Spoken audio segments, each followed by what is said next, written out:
Hello everyone, this is Dr. Hilke at ALO Bariatrics. Today we're going to talk about the differences between a gastric bypass and a gastric sleeve.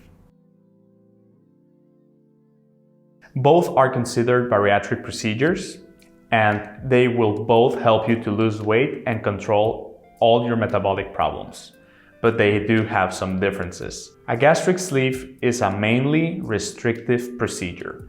That means that it will give you the ability to restrict the amount of food that you can take. That way it will help you lose weight because you're not going to be able to intake the amount of food that you used to be able to. A gastric bypass has two separate mechanisms. It has a restrictive mechanism and it also has a malabsorptive mechanism.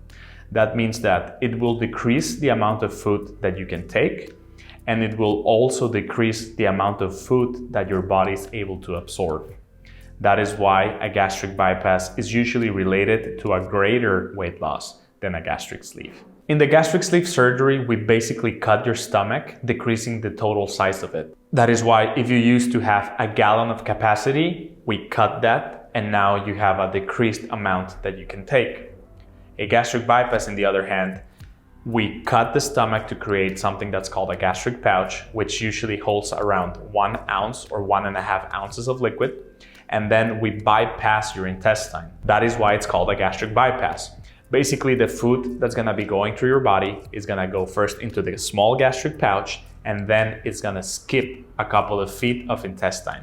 That way, you will eat less and your body will absorb less. That is why the gastric bypass has an increased weight loss compared to a gastric sleeve.